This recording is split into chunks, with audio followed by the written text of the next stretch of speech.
या कामामध्ये प्रामाणिकपणा, व्यवस्थित टापटीपपणा या कामातून मला मिळाला आहे व मी काम करताना मला माझ्या ड्रायव्हरला एक पर्स सापडलं काम करताना पॉईंटवरती.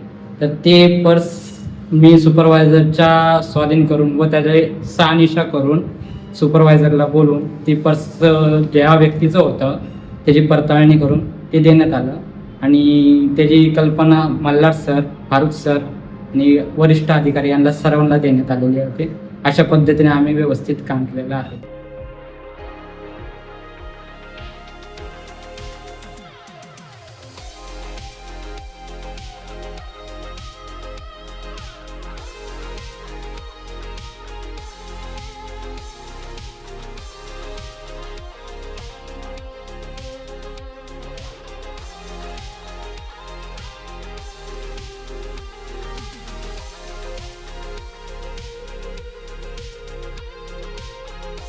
ते काम करत असताना मला मोबाईल सापडला होता.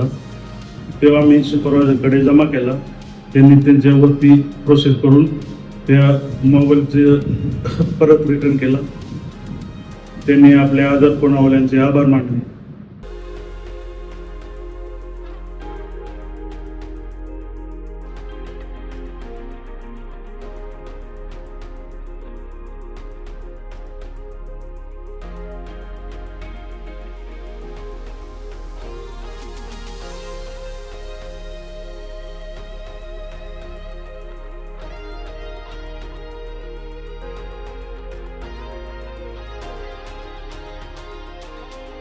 मोबाईल सापडला त्याचा एक आनंद असा वाटतो सर की पुण्यात लोकांना माहिती आहे की आता पुण्याला क्लीन सिटीचे लोक काय काम करतात, परंतु ही जी व्यक्ती होती ही मुंबईची होती.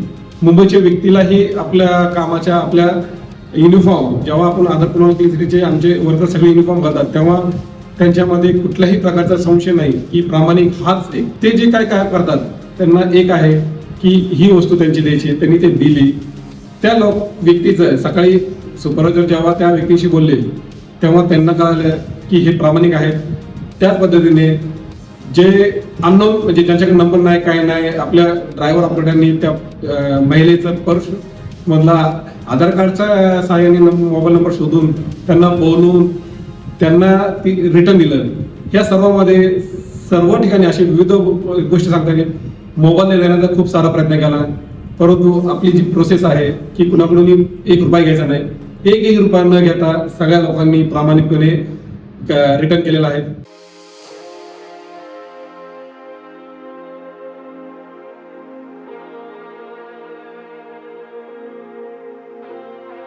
आपले ड्रायव्हर ऑपरेटर प्रामाणिकपणे आहेत, कारण आजच्या जगात ते असे प्रामाणिक म्हणजे कमीच आहेत. असे तुम्ही नेहमी ग्राउंड लेवलला काम करत असताना नेहमी प्रामाणिकपणे काम करा.